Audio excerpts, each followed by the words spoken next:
Hi, I'm Andrea McLean. I am Mirela Sula. And welcome to The Agenda. Today we'll be talking about an important topic. You don't ask, you don't get. Absolutely, and we have a panel of women who know all about asking for what they want. We're joined by Elvin, who is a journalist and broadcaster, Dr. Saima Niaz, who is a psychiatrist, and also Dr. Yasmin, Saad, psychologist. Thank you so much, all of you, for joining us today. We're going to be talking about this, I think, from all different angles. And one of the reasons that I wanted to discuss this today is because a recent Harvard Business Review came out and revealed that there is a reason why women don't progress as fast as men. There's a reason why women aren't paid as much as men, and it's simply because they don't ask for it. And Joe, I wanted to start with you, because obviously you worked as an editor-in-chief of a national glossy magazine. You have worked in journalism and broadcasting for many, many years, clearly in a women's realm, but also up against and working alongside men. How have you found this to be in terms of you don't ask for it, you don't get it? I think it's absolutely true, and the psychiatrist will be able to tell us why women are like this. But I think that in my own case, I think you introduced me as somebody who asks for what they want. It took me a long time to learn that lesson. I think when I was growing up, I had a mother who very much instilled in me that, you work hard and you will reap the rewards of that. And I think I got to sort of like my mid-20s and beyond, where that kind of worked. I worked hard, I got recognized, I got promoted, I got jobs that I wanted.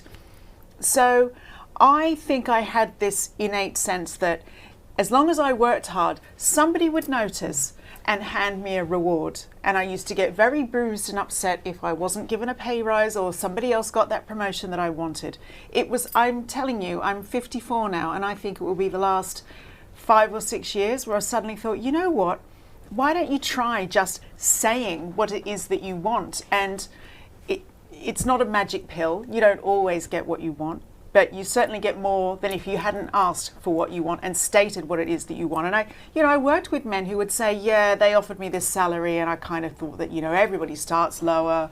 So I said, well, here's what I want, and you negotiate. I just don't think women, I don't know why. I don't know if it's because we're all trained to be polite and not rock the boat and to not be controversial in any ways, that we're just not as game to play that game as men. I don't know if I'm right or wrong about that. Absolutely, and coming from the point of reprogramming and training and bringing that cultivation from the past, I would like to ask you, Yasmin, as a psychologist, do you think this also comes as a result of maybe we underestimate ourselves? Is it as a result of lacking confidence and self-esteem? Or is it only because we feel like as far as we perform, as Joe said, somebody will notice that?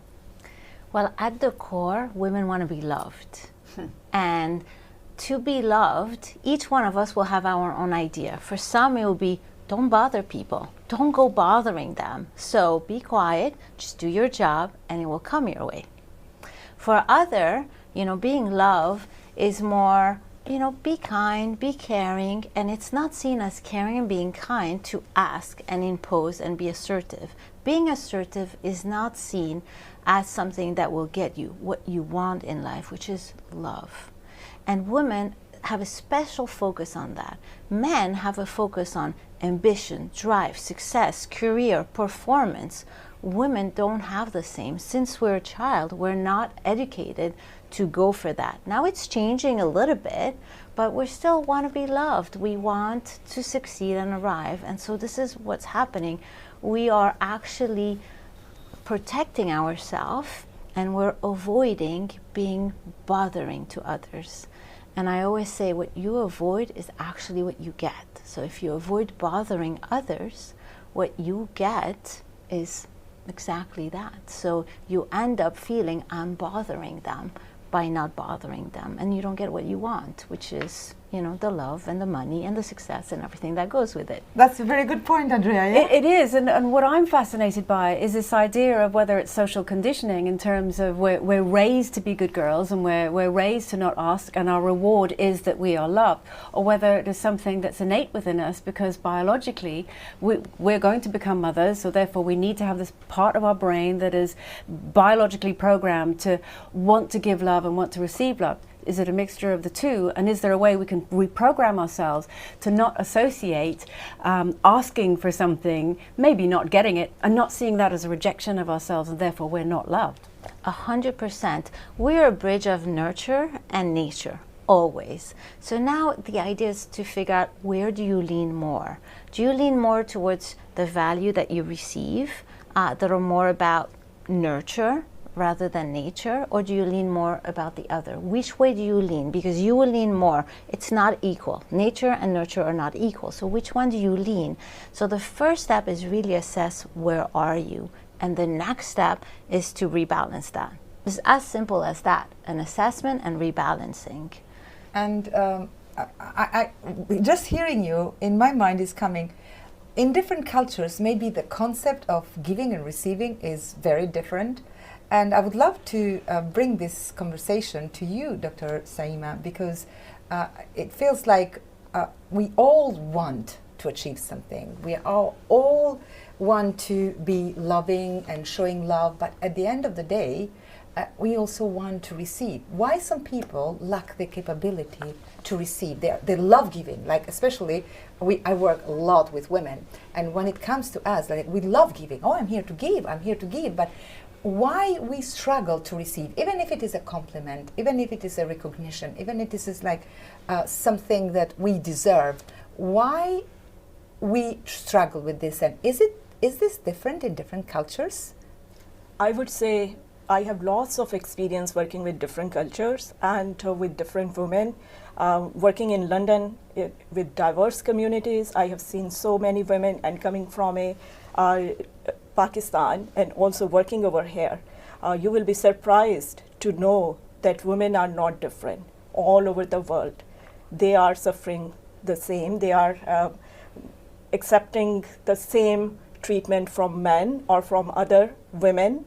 And it's various cultures, it's societal pressures, and it's also ingrained. Some personalities, because parental, the way they are upbringing children, and especially I was surprised when I came over here, there are misconceptions, like people thought at that time that I was probably coming from a background where father, brother, they are suppressing me. And here I came, and working in the National Health Service, I came across a nurse, a white nurse, born here, brought up here, living in so many years. She told me she lived in domestic abuse, in an abusive relationship with 2 boys. And gradually she came out of this relationship when her boys were adult.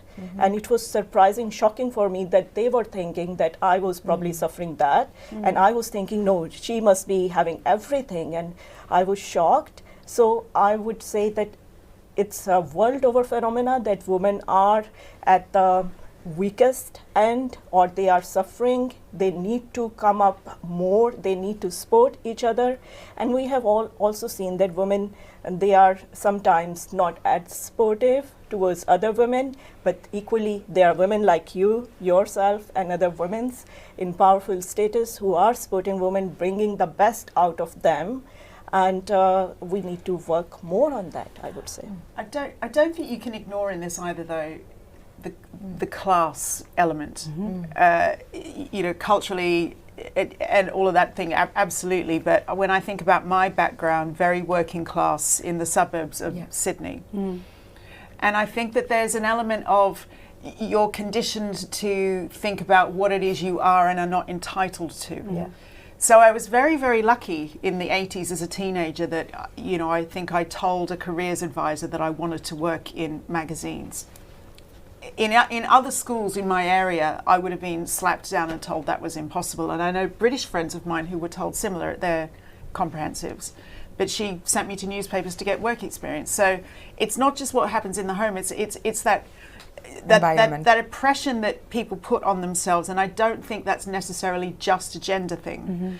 But it's that where are you being raised from the beginning? What aspirations are you being given before? So if you've grown up where aspiration is just not a thing, you're not even going to ask yourself the question about what is it that I want? What's my big dream? So it's a huge issue. Yeah. I think also what's really fascinating is that what I've encountered is that women can almost have a split personality when it comes to being maybe quite at ease at asking for what they want, either in their home environment because they feel relaxed, or on the flip side in their work environment because they feel empowered, because this is almost a disassociation from how they were raised to be a good girl. Because when I'm at work, I'm formidable, I'm strong, I have a role to play, I put a suit on, and once I walk through those doors I know exactly who I am and what's expected of me.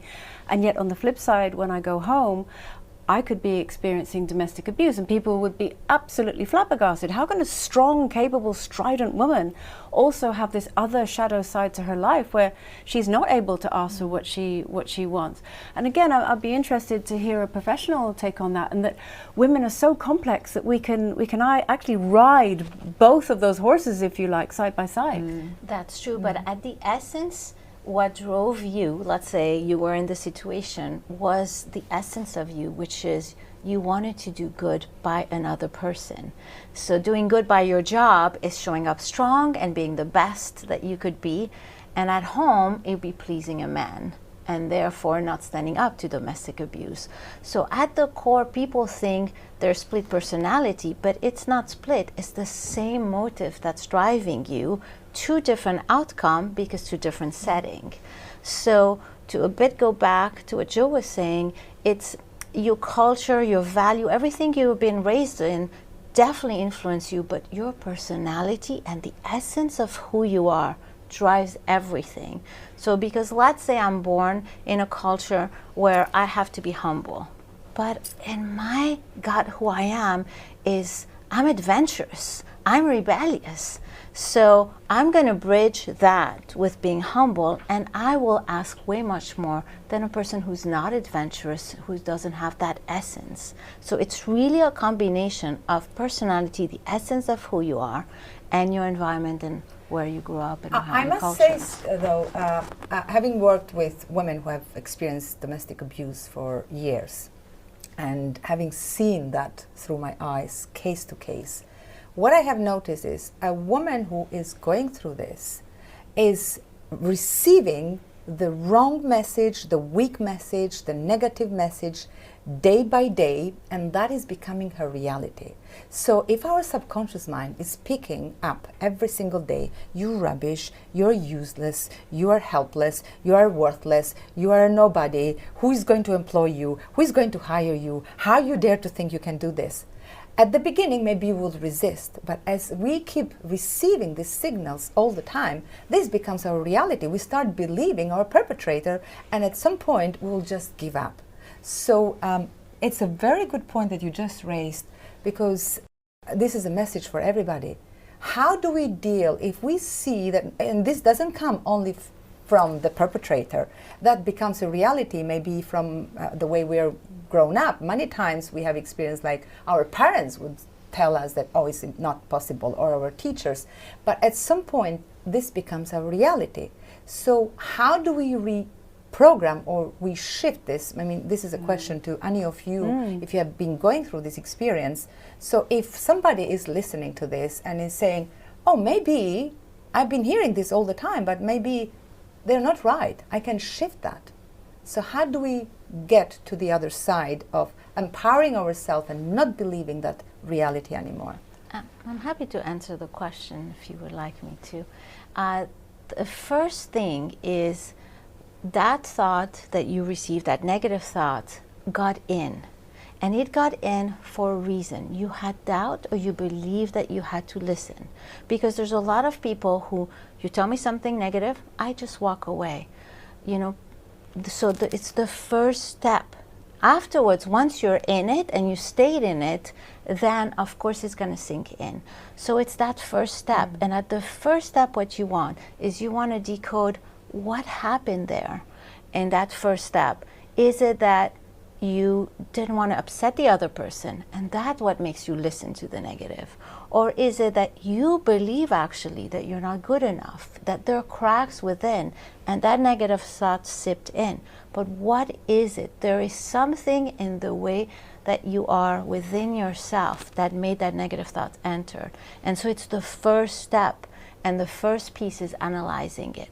Once you analyze it, Afterwards is the work of, reprogramming it, changing it, and working at changing that thought. But that is the first step. True, yeah. Yeah, I want to add over here because I work in the mental health with mild, moderate, and severe mental disorders. So first step is, Yasmin has described it very well. But how this person is going to know where to find the help or what's wrong? Because I have been seeing people who were not even aware that there was something missing, Yes. or they need help or it's wrong. Like people coming from other countries, from developing country over here, working here, even in the NHS, they work differently and they just say yes to everything. So I have seen other English doctor telling them, no, you this is your right. If you are saying yes, it's going to affect us. So it's the how that person is going to know that something is wrong is also very important. That It's very interesting because there are 6 stages of domestic abuse, and only in the stage 3, every single woman goes through the same process. Only in the stage 3 we are able to define it as a problem. We are able to define that this is domestic abuse. And coming to the other side, you're so right. We don't know what we don't know. So the very first thing is very important that we see it. Are we able to see the problem? Are we able to identify the problem? And it can be a problem, it can be a gift. A gift, for example, I'm able and I deserve to earn more. I'm able and my capabilities are to do this job. So then it's like to claim it. If we're not able to claim it, we can't move to the next step to take ownership of it. So I would love to know your perspective when you have been seeing yourself like moving on from an intern, then you get the first job, and then you're another one, and you're another one. It's like you start claiming it and taking ownership of your gifts, yeah? I think that, that's a natural progression where you sort of like, you get on that career trajectory and suddenly you start to see, once you sort of like reach this level, you can see another possibility for yourself. But I keep coming back to, I would say, because I've redefined my career in the last couple of years, I've had aspirations and ambitions for things that I want to do that I've been, at times, been slightly embarrassed to tell people. And it's that thing, it's that entitlement, it's that, well, who does she think she is? She can't do that. Why does she think she can do that? And I don't know, I think I just had to have a word with myself. And I'm very lucky that I had the self-awareness to do that and think, now look, I have shared some ambitions for things I would like to do. Some of those things have worked out, and I think if you don't start talking, if you don't start vocalizing what it is you want, it won't happen at all. But if you start saying, oh, I'd really like to do this podcast, but I need a sponsor, and then somebody out of the blue goes, well, I know somebody who could do that. If you don't start saying it, you'll never know. So not everything that I've wanted to achieve has magically landed in my lap just because I've said I want to do something. But I've made a point in the last couple of years of just being, I used to keep these things a secret and just hope that one day that somebody would notice that I was good at this or good at that, and they'd offer me this, and that all these things would fall into my lap. And I think especially as I get older, I realize you have to carve your own destiny to quite a degree.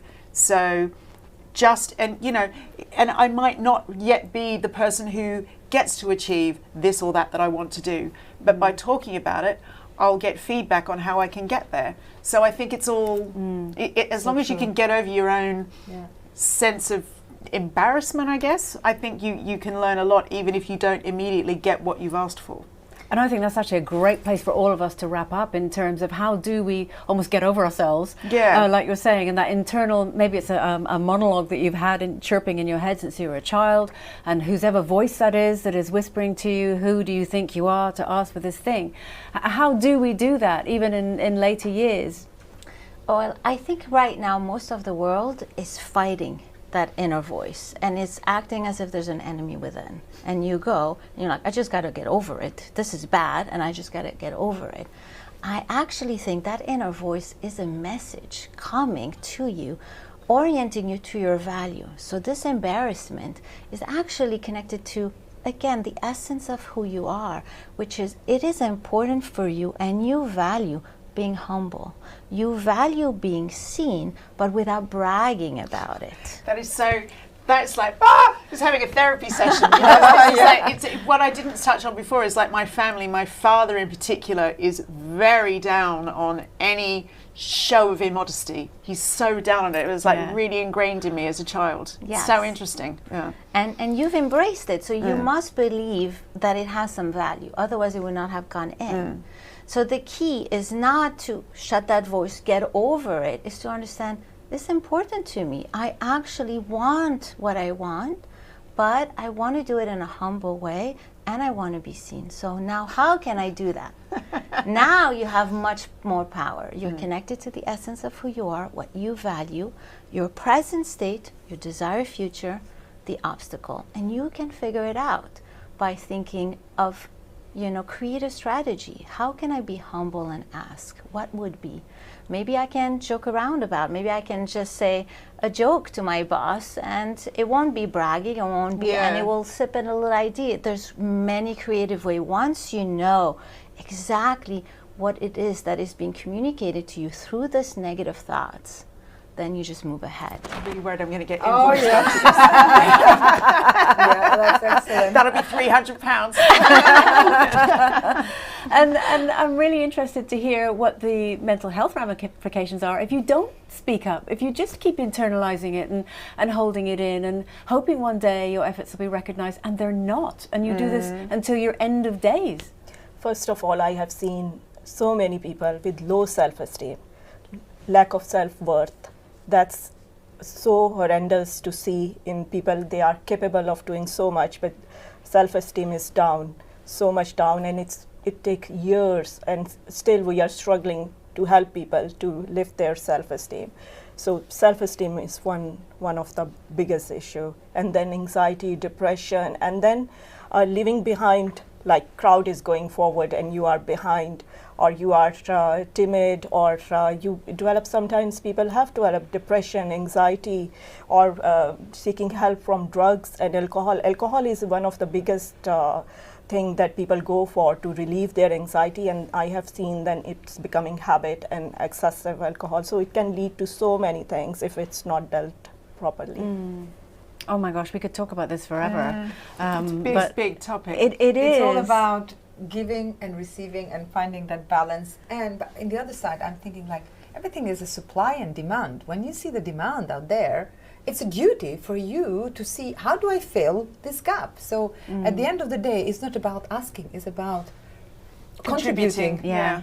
Yeah. So And I if think if we shift things in this way, then you're not begging for anything, you're just offering yourself. Absolutely, and this is something we really agree on, which is actually if you flip it around and you realize actually I'm being really helpful, I'm being of service here, and I'm not being helpful if I hold myself back and I don't ask for it. It's so much easier to flip it around and think, well, gosh, I'm doing it for them, not for me. If that's what works for you, and it's your way of staying humble, if you like, I didn't do it for me, I did it for them, whatever way, then it works. Ladies, you've been amazing. Thank you so much for joining us today. So much. Joe, Saima and Yasmin, thank you. And that is it for the agenda. See you next time.